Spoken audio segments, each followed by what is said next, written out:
കഴിഞ്ഞ ദിവസത്തെ ക്ലാസ് എല്ലാവരും കണ്ടു കാണുമെന്ന് കരുതുന്നു. അപ്പോൾ അതിൻ്റെ അടുത്ത ടോപ്പിക്കാണ് ഹീറ്റിംഗ് എഫക്റ്റ്. അതിൻ്റെ ക്ലാസ് ഇന്നുണ്ടായിരുന്നു, ടി വിയിൽ കണ്ടു കാണുമല്ലോ. Observe the figure 1.1. Here the nichrome wire become red hot while passing electricity through the circuit. What is the reason for that? We know law of conservation of energy. Energy can neither be created nor be destroyed. So here the electric current can be converted to heat energy.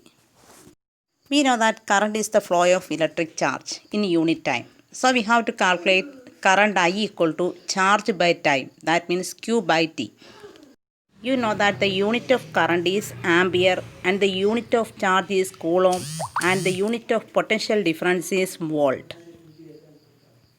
What do you mean by potential difference? If you pick 1 coulomb charge from one point to another, then the work is 1 joule. Then that potential is 1 volt. അതായത് potential difference എന്ന് പറഞ്ഞാൽ 1 കുളം ചാർജിനെ ഒരു പോയിന്റിൽ നിന്ന് മറ്റൊരു പോയിന്റിലെത്തിക്കാൻ 1 joule work ചെയ്താൽ അവിടുത്തെ പൊട്ടൻഷ്യൽ ഡിഫറൻസ് 1 വോൾട്ട് ആയിരിക്കും.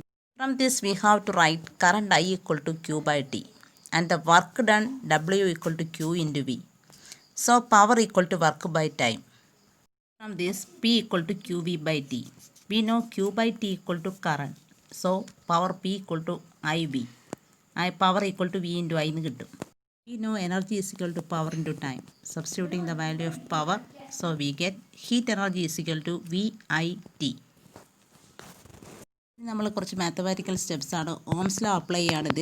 H is equal to VIT എന്നുള്ള ഇക്വേഷനകത്ത് അതിൽ നമുക്ക് H is equal to I square RT എന്നും H is equal to V square T by R എന്ന ഇക്വേഷൻ കിട്ടും.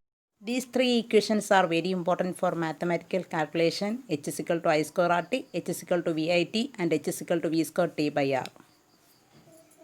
From this, James Prescott Joule generate a law, Joule's law.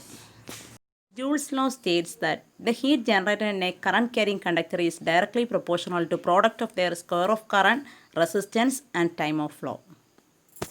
By using the equation H is equal to I square RT, you have to complete the table 1-2 and to analyze what are the factors affecting heat. Heat energy depend ചെയ്യുന്ന factors മനസ്സിലാക്കാൻ വേണ്ടി ഇതിനോടൊപ്പം ഒരു video കൂടി അയക്കുന്നുണ്ട്. ആ video കാണുമ്പോൾ നിങ്ങൾക്ക് വ്യക്തമായിട്ട് മനസ്സിലാവും ഹീറ്റ് എനർജി ഡിപ്പെൻഡ് ചെയ്യുന്ന ഫാക്ടേഴ്സ് എന്തൊക്കെയാണെന്ന്. വൈദ്യുത പ്രവാഹത്തിന്റെ താപഫലം. വൈദ്യുതി പ്രവാഹം ഉളവാക്കുന്ന മറ്റൊരു ഫലമാണ് താപം. വൈദ്യുത പ്രവാഹത്തിന്റെ താപഫലത്തെയും അതിനെ സ്വാധീനിക്കുന്ന ഘടകങ്ങളെയും കുറിച്ച് നന്നായി മനസ്സിലാക്കാൻ സഹായിക്കുന്ന ഒരു പരീക്ഷണം നമുക്ക് ചെയ്തു നോക്കിയാലോ?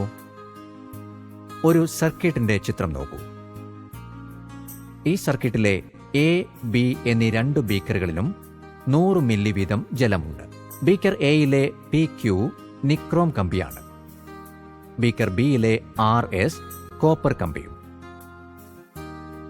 2 ബീക്കറിലും ഓരോ തെർമോമീറ്റർ വീതമുണ്ട്. സ്വിച്ച് ഓൺ ചെയ്യുന്നു. 3-4 മിനിറ്റുകൾക്ക് ശേഷം 2 ബീക്കറുകളിലെയും ജലത്തിന്റെ താപനില അളന്നാൽ നിക്രോം കമ്പിയുള്ള ബീക്കറിലെ ജലം കൂടുതൽ ചൂടായതായി കാണാം. അതായത് RS എന്ന കോപ്പർ കമ്പി ചൂടായതിനേക്കാൾ കൂടുതൽ PQ എന്ന നിക്രോം കമ്പി ചൂടായി, അല്ലേ? 2 കമ്പിയിലൂടെയും ഒരേ കറണ്ടാണ് പ്രവഹിച്ചത്.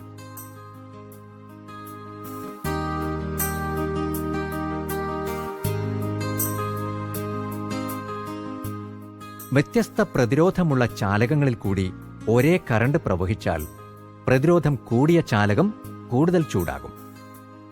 അതായത് വൈദ്യുത പ്രവാഹം മൂലമുണ്ടാകുന്ന താപത്തെ സ്വാധീനിക്കുന്ന ഒരു ഘടകമാണ് പ്രതിരോധം. H അനുപാതം R എന്ന് സൂചിപ്പിക്കാം.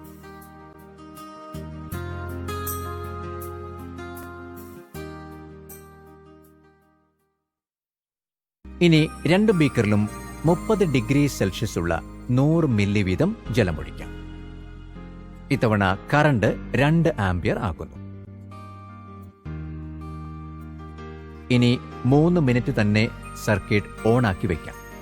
ഇതാ, നിക്രോം കമ്പിയുള്ള ബീക്കറിലെ ജലം നേരത്തെ 3 മിനിറ്റ് കൊണ്ട് 36 ഡിഗ്രി സെൽഷ്യസ് ആയിരുന്നുവെങ്കിൽ ഇത്തവണ 30 ഡിഗ്രിയിൽ നിന്ന് 40 ഡിഗ്രി സെൽഷ്യസ് ആയി ഉയർന്നിരിക്കുന്നു. അതായത് സർക്യൂട്ടിൽ കറണ്ടിന്റെ തീവ്രത കൂടിയപ്പോൾ താപവും കൂടി, അല്ലേ? അപ്പോൾ വൈദ്യുത പ്രവാഹം മൂലമുണ്ടാകുന്ന താപത്തെ സ്വാധീനിക്കുന്ന മറ്റൊരു ഘടകമാണ് കറണ്ട്, ഐ. വൈദ്യുത പ്രവാഹ തീവ്രതയുടെ അഥവാ കറണ്ടിന്റെ വർഗത്തിന് ആനുപാതികമായിരിക്കും ഉളവാകുന്ന താപം. ഇതിനെ H അനുപാതം I² എന്ന് സൂചിപ്പിക്കാം. ഇനി ഇതേ സർക്യൂട്ടിൽ കൂടി വൈദ്യുതി പ്രവഹിക്കുന്ന സമയം കൂട്ടുമ്പോഴോ? ഇപ്പോൾ 5 മിനിറ്റ് കഴിഞ്ഞുള്ള റീഡിംഗ് നോക്കാം. നിക്രോം ഉള്ള ബീക്കറിലെ ജലത്തിന്റെ താപനില 44 ഡിഗ്രി സെൽഷ്യസ് ആയി ഉയർന്നു, അല്ലേ?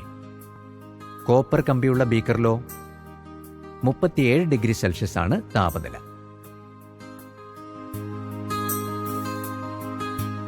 വൈദ്യുതി പ്രവഹിക്കുന്ന സമയം കൂടുമ്പോൾ താപനിലയും കൂടിയെന്നല്ലേ ഇത് തെളിയിക്കുന്നത്? അതായത് വൈദ്യുത പ്രവാഹത്തിന്റെ താപഫലത്തെ സ്വാധീനിക്കുന്ന ഒരു ഘടകമാണ് സമയം അഥവാ H അനുപാതം T.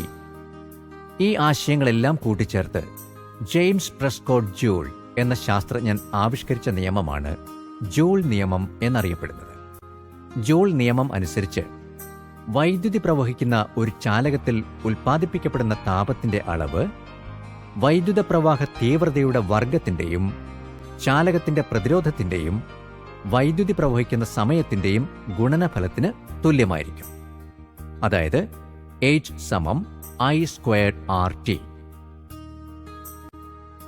ഇവിടെ I എന്നത് ആംപെയർ യൂണിറ്റിലുള്ള വൈദ്യുത പ്രവാഹ തീവ്രതയാണ്.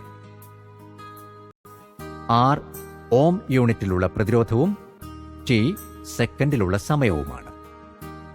ഈ സമവാക്യം ഉപയോഗിച്ച് മറ്റു ചില ബന്ധങ്ങളും നമുക്ക് രൂപീകരിക്കാം. ഓം നിയമം അനുസരിച്ച് വോൾട്ട് എന്നാൽ ആംപെയർ ഗുണം പ്രതിരോധം ആണല്ലോ. അതായത് V സമം I ഗുണം R. അങ്ങനെയെങ്കിൽ R സമം V ഭാഗം I സമം V ഭാഗം R. H സമം I²RT എന്ന സമവാക്യത്തിൽ Iക്കു പകരം V ഭാഗം R നൽകുമ്പോൾ H സമം V ഭാഗം R ഗുണം V ഭാഗം R ഗുണം RT സമം V²RT ഭാഗം R². H സമം V²T ഭാഗം R. ഒരു സർക്യൂട്ടിലെ കറണ്ടിന്റെ അളവ് ഇരട്ടിയാക്കിയാലോ? അപ്പോൾ സമവാക്യമനുസരിച്ച് H സമം 2I² ഗുണം RT സമം 4I²RT. അതായത് കറണ്ട് ഇരട്ടിയാക്കിയാൽ താപം 4 മടങ്ങാകും. അതുപോലെ സർക്യൂട്ടിലെ പ്രതിരോധം ഇരട്ടിയാക്കി നോക്കാം. അപ്പോൾ H സമം I²RT ഭാഗം 2. അപ്പോൾ പ്രതിരോധം ഇരട്ടിച്ചാൽ താപം പകുതിയാകും. വൈദ്യുതി പ്രവാഹത്തിന്റെ താപഫലത്തെ ഉപയോഗപ്പെടുത്തുന്ന പലതരം ഉപകരണങ്ങൾ നമ്മൾ ഉപയോഗിക്കാറുണ്ട്. Electric heater, soldering iron, water heater തുടങ്ങിയവ ഇതിനുദാഹരണങ്ങളാണ്. ഇവയിലെല്ലാം താപം ഉൽപ്പാദിപ്പിക്കുന്ന ഹീറ്റിംഗ് കോയിലുകൾ നിർമ്മിച്ചിരിക്കുന്നത് നിക്രോം ഉപയോഗിച്ചാണ്. നിക്കൽ, ക്രോമിയം, അയൺ, മാംഗനീസ് എന്നീ ലോഹങ്ങളുടെ സങ്കരമാണ് നിക്രോം. നിക്രോമിന് പല മേന്മകളുണ്ട്. അതിന് ഉയർന്ന റെസിസ്റ്റിവിറ്റി അഥവാ പ്രതിരോധശേഷിയുണ്ട്. ഉയർന്ന മെൽറ്റിംഗ് പോയിന്റ് അഥവാ ദ്രവണാങ്കമുണ്ട്. ചുട്ടുപഴുത്ത അവസ്ഥയിൽ വായുവുമായി സമ്പർക്കത്തിൽ വന്നാലും ഓക്സീകരിക്കപ്പെടാതെ ദീർഘനേരം നിലനിൽക്കാൻ കഴിവുണ്ട്.